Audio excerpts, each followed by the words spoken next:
Good morning to all of you. Last class में हमने accounting concept को clear किया था। और next accounting principle is dual aspect principles. Dual means two. देखो, जब भी हम कोई भी अकाउंटिंग ट्रांजैक्शन करते हैं तो ये कंसेप्ट ये डिस्क्राइब करता है कि आपके जो है वो कम से कम टू अकाउंट्स जो हैं वो इफ़ेक्ट्स होते हैं। जब भी आप कोई ट्रांजैक्शंस करते हो तो कम से कम आपके टू अकाउंट्स जो है वो इफ़ेक्ट करते हैं। ये प्रिंसिपल्स जो है वो अकाउंटिंग का बेसिक एंड फाउंडेशन प्रिंसिपल्स है। हमारा अकाउंट्स जो है वो मेनली इसी पे बेस होता है। जब भी हम कोई भी अकाउंटिंग करेंगे तो उसकी कम से कम कितनी जगह एंट्री होगी? टू साइडेड जो है वो अकाउंट्स को इफ़ेक्ट करेगा। Dual aspect is the foundation and the basic principle of accounting. It provides the very basis for recording business transaction into the books of account.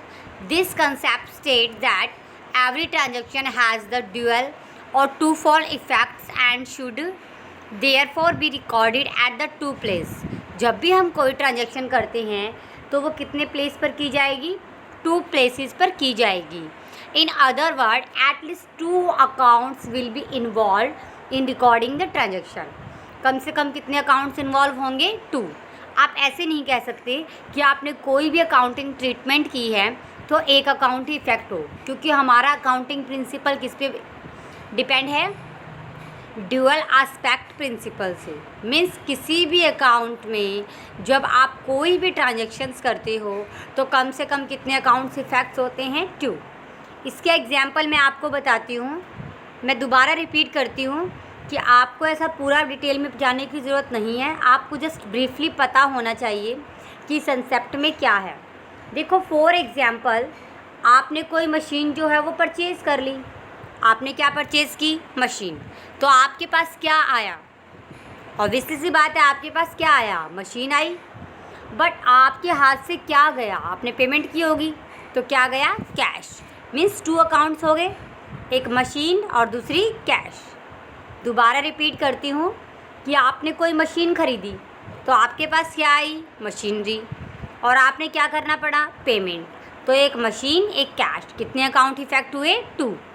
आपकी जितनी भी एसेट्स होती हैं वो किसके पास होती हैं? किसके इक्वल होती हैं? लाइबिलिटी प्लस में कैपिटल। वो पैसा जो आपने लगाया है प्लस वो पैसा जो आपने क्या किया है? किसी अरब दर्शन से क्या है? लिया है। ठीक है। Our next principle is revenue recognition.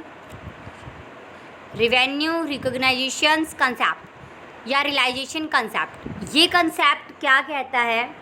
Firstly revenue clear करूँगी मैं। रिवेन्यू क्या होती है? आपकी इनकम। अगर आपने कोई भी गुड्स जो है वो सेल कर दिया, उससे क्या मिली आपको? इनकम। ठीक है, दैट इज़ रिवेन्यू। तो ये कंसेप्ट क्या बोलता है कि जब भी आपने कोई चीज़ सेल कर दी तभी हम उसको ये मान लेते हैं कि हमारे पास कैश आएगा और हम उसको रिकॉर्ड कर लेते हैं, चाहे हमने उधार में सेल किया हो।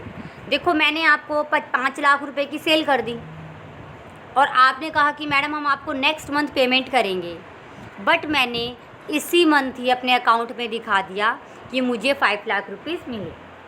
मीन्स जब सेल हुई तभी उसको रिवेन्यू मान लिया गया, चाहे वो फ्यूचर में कभी भी मिले। तो ये कौन सा कंसेप्ट है?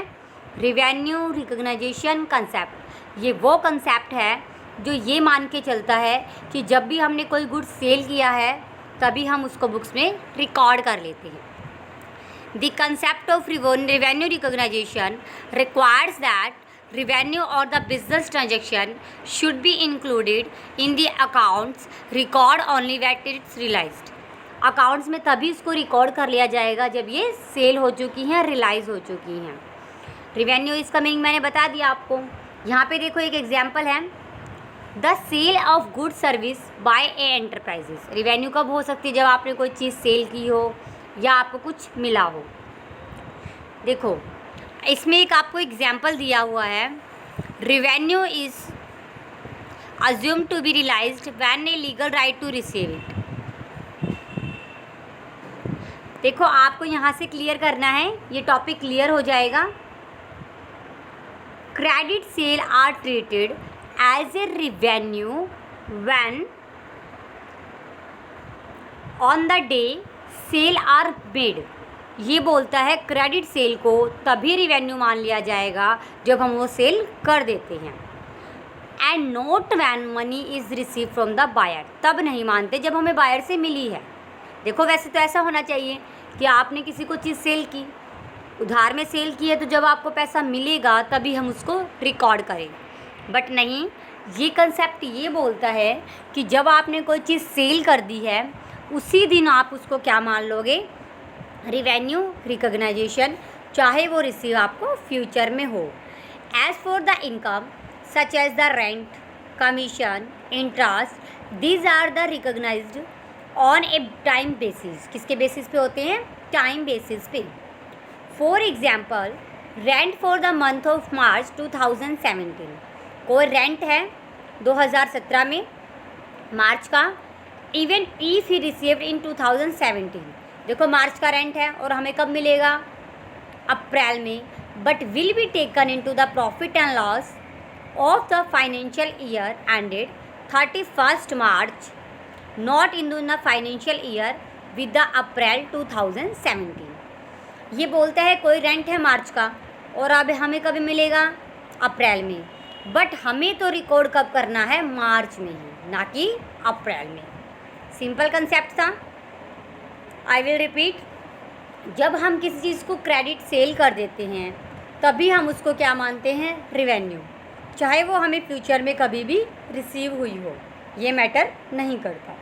और इससे पहले का प्रिंसिपल्स क्या था, ये प्रिंसिपल ये बोलता है कि जब भी आप कोई भी अकाउंटिंग ट्रीटमेंट करोगी तो कम से कम आपके 2 अकाउंट्स जो हैं वो अफेक्ट होंगे, फर्स्ट वन डेबिट और सेकेंड वन क्रेडिट। ये आपको जब मैं चैप्टर कराऊंगी तब बताऊंगी। बस ये लर्न करना है कि अकाउंट्स की कितनी साइड होती हैं, कम से कम 2। कोई भी ट्रांजैक्शन जब भी आप करोगे वो 2 अकाउंट्स को क्या करेगी, अफेक्ट करेगी। ठीक है, थैंक यू।